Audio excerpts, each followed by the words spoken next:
saya dengar kan sekarang Bu Agustin tuh lagi jadi pembimbing literasi Lex Sambedas, betul?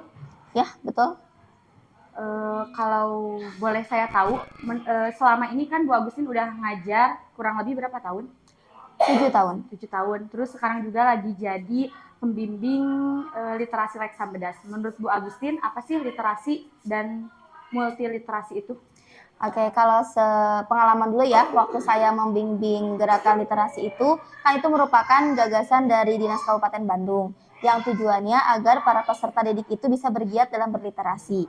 Nah, terus saya bisa menyimpulkan bahwa literasi itu ternyata sesuatu kemampuan dasar yang berkaitan dengan kemampuan membaca, menulis, dan juga kemampuan berpikir kritis, yang dimana sekarang itu kan zaman berkembang ya, zaman mulai berkembang dan tidak hanya berfokus pada teks, tapi sudah sampai pada era digital. Makanya itu saya pahami bahwa itu disebut dengan multiliterasi. Jadi tidak hanya berfokus pada hal-hal yang bersifat tekstual gitu ya, tapi bisa berupa digital, kemudian cara seseorang dalam mempresentasikan sesuatu dan lain sebagainya, itu juga termasuk dari multiliterasi. Oh, berarti nggak cuman keberaksaraan baca tulis Ya, gitu ya, betul. nggak sempit. Berarti kalau misalkan kayak memahami sebuah video gitu juga itu termasuk Ya, multiliterasi. betul. Oh, kayak gitu. Apalagi kan ketika kegiatan di Lex Sambedas itu, kegiatan literasinya tidak hanya sekedar membaca buku, jadi ada berbagai kegiatan.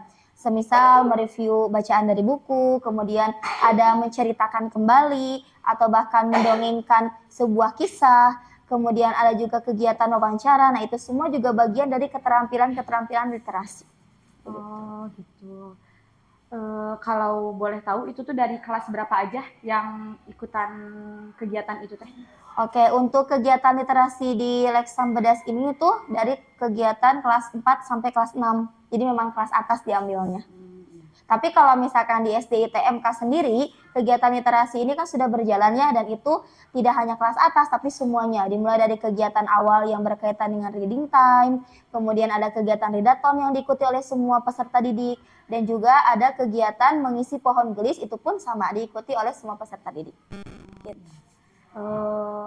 Ini saya mau nanya ya, berarti tadi tuh jadinya literasi itu tuh lebih sempit daripada multiliterasi gitu. Literasi tuh kayak hanya pemahaman, kemampuan memahami bacaan. Kalau multiliterasi tuh lebih luas, Ya, jadi betul. kayak digital, visual gitu. Jadi di Iya. era digital ini tuh lebih ke multiliterasi kayak gitu. Ya, betul sekali. Kayak gitu. Kalau menurut pandangan Bu Agusti nih, ada nggak dampak positif literasi dan multiliterasi ini dalam pendidikan, kalau dari sempitnya mah di pembelajaran di kelas gitu? Untuk kemampuan literasi atau multiliterasi itu memang sangat berdampak sekali bagi siswa ya, terutama pertama dari kemampuan peserta didik dalam memahami sesuatu. Kemudian yang kedua, kemampuan peserta didik dalam melakukan sesuatu, itu pun perlu kemampuan literasi dan multiliterasi. Contohnya di kelas saya itu ada memang satu kasus ya, peserta didik yang memang ternyata nilai-nilai selama ujiannya itu kan rendah. Terbilang hampir semuanya nilai ujiannya itu rendah. Ternyata ketika saya cek, ketika dicek itu bukan karena kemampuan akademiknya yang rendah, tapi ternyata memang dia pun tidak memahami dari kemampuan membacanya. Makanya saya sampaikan ke orang tuanya waktu itu bahwa akar masalah dari nilai-nilai beliau yang kecil itu adalah salah satunya karena kemampuan dia dalam memahami bacaan yang kurang.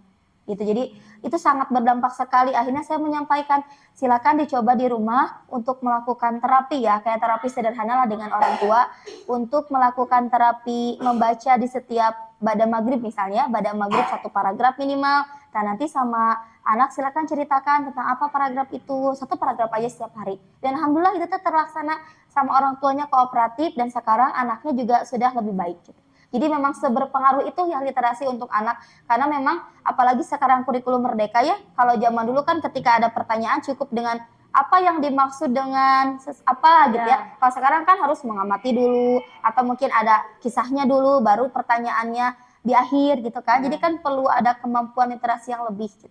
Berarti jadi kalau di soal-soal juga nggak cuman mindahin jawaban yang ada di teks Ya, gitu ya? betul, betul. Oh, kayak gitu. Berarti ini juga literasi dan multiliterasi ini memiliki dampak kepada kemampuan berpikir kritis dan pemahaman ya? Ya, betul sekali. Kalau menurut Bu Agustin? Kan pasti ini penting banget dan banyak ya dampak positifnya buat kita dan juga buat siswa gitu. Tapi ada nggak sih dampak negatif yang saat ya didapatkan gitu sama Bu Agustin, itu dampak negatif dari literasi dan multiliterasi ini? Sejauh ini sih saya tidak menemukan dampak negatif ya, selama literasinya itu kita gunakan dengan cara bijak. Misal nih, kan sekarang itu lebih ke sosial media ya. Kalau saya sih ke anak sejauh ini tidak ada dampak negatif yang dirasakan, justru malah semakin meningkatkan literasi siswa. Tapi mungkin bisa jadi kalau misalkan literasi itu dipusatkan ke personal, kan sekarang tuh literasi gak hanya buku ya, bisa literasi bacaan yang ada di sosial media, itu juga termasuk literasi kan ya, atau membaca berita-berita hoax, itu juga bisa jadi salah satu dampaknya. Mungkin kalau anaknya belum bisa tahap berpikir kritis, bisa jadi mudah terbawa arus dari pemahaman yang atau hal yang dia baca setengah-setengah itu. Gitu. Jadi memang kemampuan literasi ini tidak sekedar kemampuan membaca bacaan ya, mau baca digital, mau baca tulisan, tapi juga harus bisa bijak dalam menerima informasi. Apalagi sekarang kan banyak sekali berita-berita hoax yang beredaran ya, di mana-mana, mau itu di Instagram, di TikTok, atau dimanapun. Tapi ya itu dia, makanya kita sebagai guru harus membimbing itu. Jadi tidak hanya sekedar membekali, oh silakan kamu udah bisa baca, alhamdulillah, tidak sekedar itu, tapi memberikan pemahaman-pemahaman bahwa ternyata sekarang tuh era digital, jadi harus pintar-pintar untuk memilih informasi. Itu saja sih. Kalau gimana nih pandangannya Bu Agustin tentang jadi anaknya itu memang sudah bisa multiliterasi gitu, sudah punya kemampuan itu, tapi dampak negatifnya itu si anak ini tuh jadi lebih ke kecanduan ke apa ya, mungkin ke sesuatu yang digital, jadi teknologi, jadi dia kecanduan HP kayak gitu, karena dia sudah bisa multiliterasi gitu, jadi kecanduan sama perangkat dan bahkan jadi kurang ke membaca bukunya. Nah gitu, gimana pandangan Bu Agustin? Ya, kalau menurut saya jika memang kasusnya itu di anak ya, berlebihan dalam literasi, mungkin ada dua pandangan. Kalau yang pandangan pertama, selama itu anaknya diawasi dengan orang tua, bimbingan penuh orang tua, dibimbing juga oleh guru, mungkin itu tidak jadi masalah. Kenapa tidak jadi masalah? Karena kan setiap anak itu gaya belajar itu berbeda-beda. Ada yang memang harus digital mungkin ya, ada yang memang harus tekstual, justru lebih pahamnya, itu tidak masalah. Jadi gak apa-apa, tapi tetap dikasih pengarahan tentang sosialnya, mungkinnya biar gak anti sosial. Karena kalau yang fokus digital tuh rata-rata jadi masalahnya itu salah satunya terkait sosial ya. Jadi tetap, makanya pendampingan itu tetap dilakukan biar tetap ngobrol sama orang tua, sama guru dan seterusnya. Terus pandangan yang kedua, ini menjadi salah ketika dia itu tetap fokus di digital tapi tanpa bimbingan. Nah ini yang jadi dikhawatirkan, yang jadi salah. Kenapa? Karena khawatir ada ilmu-ilmu yang didapatkan secara bebas tapi ternyata itu menyesatkan gitu. Nah ini yang dikhawatirkan. Makanya tetap ya, sekalipun misalkan ayah bundanya oh Masya Allah anaknya sudah bagus literasi gitu ya, rajin membaca, berpikirnya juga kritis, dah dilepas, tidak seperti itu, tapi tetap harus didampingi. Agar apa? Karena sekarang kan ilmu pengetahuan berkembang, berita juga hoax di mana-mana, biar anak itu tetap dalam koridor yang tepat gitu.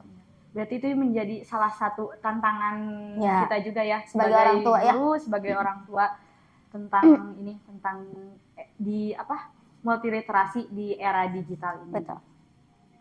Oh, kalau saya pernah baca gitu ya di sebuah jurnal, kalau jadi multiliterasi ini tuh ternyata katanya tuh bisa memberikan salah satu dampak negatifnya itu mungkin kayaknya ini menurut saya mah multiliterasinya tuh lebih ke yang video gitu kayak kayak video TikTok, kan suka ada ya di TikTok, ya, betul. Orang bawain menjelaskan sesuatu mungkin kita paham, tapi katanya tuh terlalu banyak mengkonsumsi yang kayak gitu, jadi cuman mendengarkan aja, itu tuh menurunkan kemampuan memahami bacaan secara mendalam gitu.